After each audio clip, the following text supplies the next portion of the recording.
If nothing else, the WGA and SAG-AFTRA strikes have given me a reason to revisit some of the films I always say I want to go back to.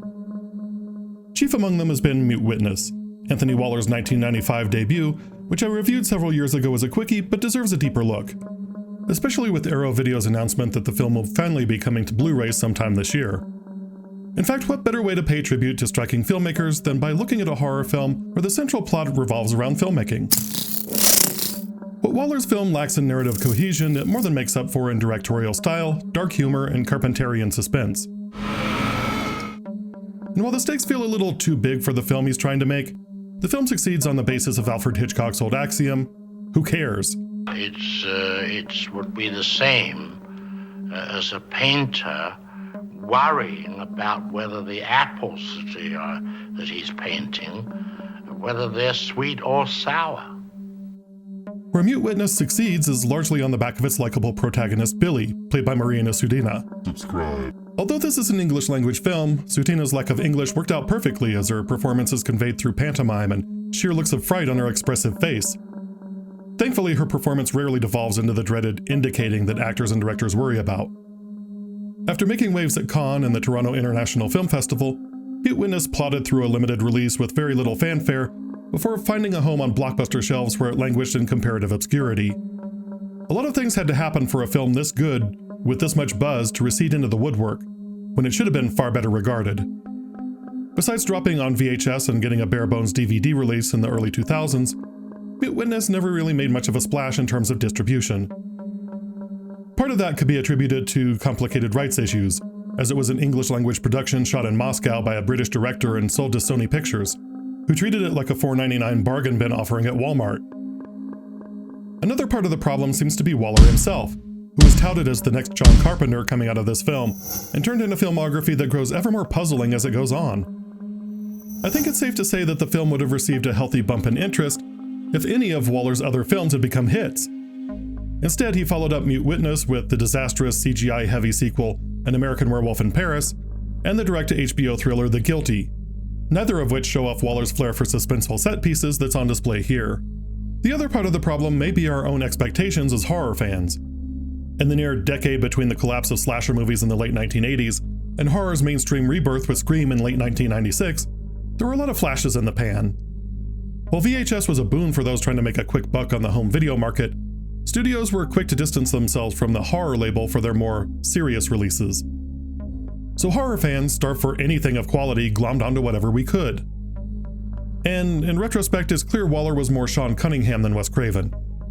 While his films tend to have a thriller streak running through them, none of his post-Witness films could be accused of pigeonholing him into a specific genre. If I piqued your interest and you want to check out this film, well, good luck finding it until Arrow and Shudder release their versions later this year.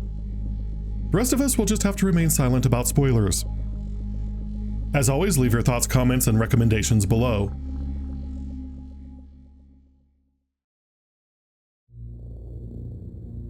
Mute Witness gets meta right away with a cheesy but well-directed slasher scene in which a young woman is stalked by a trio of escapees from the local hospital for the criminally insane. As our ingenue collapses into a fit of histrionics, ripping up the set along the way, we see an exasperated cast and crew looking on in horror. Such is life on the set of an indie horror movie, though, and for anyone who has ever been on a set like this, you'll immediately recognize the tense vibe of a teetering production. I am never going to financially recover from this. It's here where we also meet Billy Hughes, the film's special effects artist and our protagonist. Billy can't speak, so she has to communicate through ASL with her sister Karen, who then has to be translated into Russian to communicate with the cast and crew. You can see why this set is a bit of a hot mess. Karen also tries to hook Billy up with Lyosha, a member of the crew who looks like a cross between James Spader and Liam McPoyle. Directing this pile of cliches that has the nerve to call itself a film is Karen's boyfriend Andy, who gives off big Maxwell Jacob Friedman energy throughout. This is not Chekhov. You're not the star, you're just another victim. The actress isn't the only problem on set, though. The actor who plays the slasher doesn't know how to use Billy's prop knife. The trash set will cost them a day of shooting. A day? And the studio shuts down just as they're getting their final shot of the day. Add to that, there's a creepy grip telling Billy that her makeup should be whiter, like a real dead body. God, mansplaining would be the best case scenario in that exchange. To make up for the lost day, Billy offers to do some cool new effects with the mask. Unfortunately, she gets locked in for the night, and that's where the film kicks off proper. Billy, of course, is not alone in the warehouse-sized studio, and Waller makes expert use of long, misty hallways and fluorescent lights to evoke the creepy workplace after hours feel anyone who's put in long hours has experienced. It's shots like this that drew comparisons to John Carpenter's use of frame and depth to generate suspense. Even James Wan and Mike Flanagan have kept this same technique for their films, in which the viewer is trained to check every corner of the frame for some vague threat that might never come. Hoping to get out of the studio, Billy tracks down the source of some voices, only to find Leosha shooting an after-hours porno film. Actually, a porno film would be better. Much to Billy's horror, she realizes that she stumbled onto the set of a snuff film.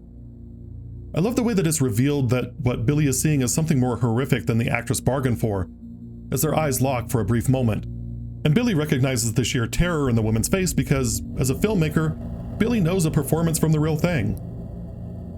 Billy's inability to scream is what saves her, as neither Leosha nor his accomplice Arkady notice that she's there. This leads to the tension getting ratcheted up a notch as Leosha hears Billy knock over a hat rack on her way out, triggering a game of hallway cat and mouse that shows off Waller's penchant for framing and timing. Hello?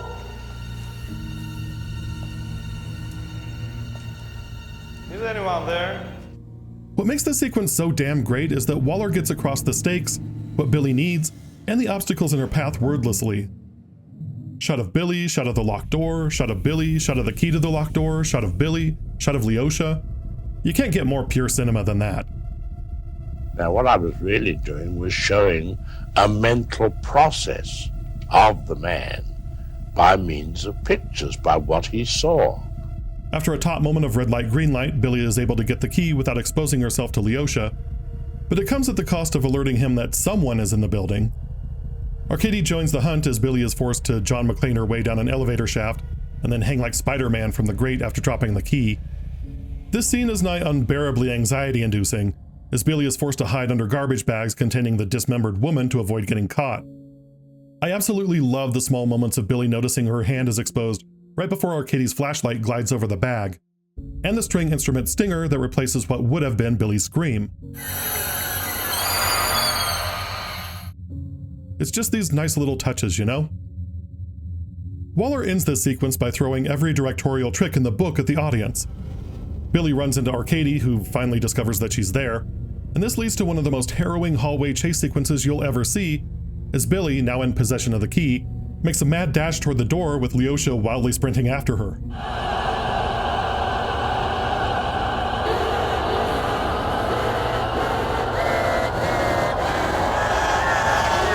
Waller plays the scene like an orchestra conductor, intensifying the pace of the shots and dropping Hitchcockian dolly zooms from both directions. Yeah, he directed the shit out of this sequence.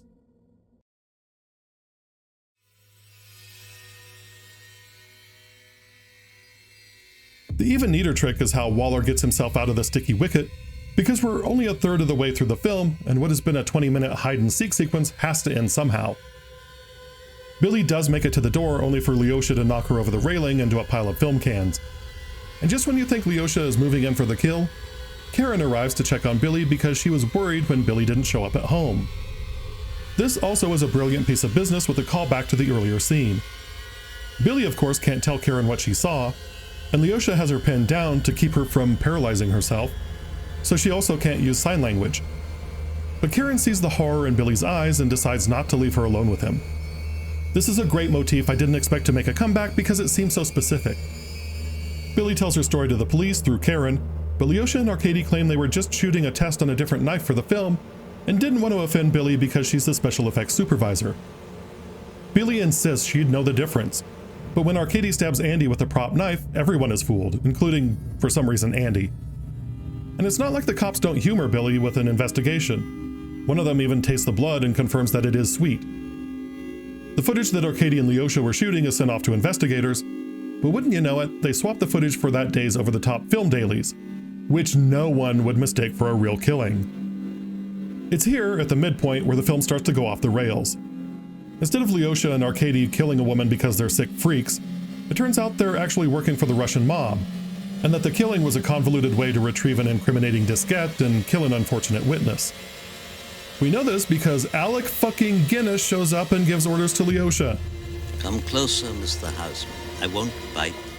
For context, because this short appearance is more distracting than anything, Alec Guinness bumped into a young Anthony Waller in Hamburg 10 years prior to the making of this film, and agreed to shoot a few scenes with him free of charge.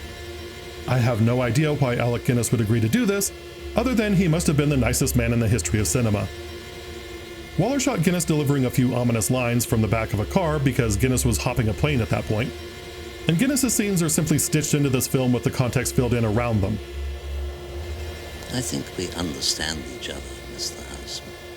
Guinness's character, the Reaper, tells Leosha, whom he calls Mr. Houseman because he's not actually in this movie, to tie up the loose end that is Billy Hughes, or else he won't get paid. Arcady shows up on Billy's doorstep to finish her off, and suddenly the film is a foul play-esque spy thriller, complete with Andy and Karen becoming bumbling allies that are just this side of the Three Stooges.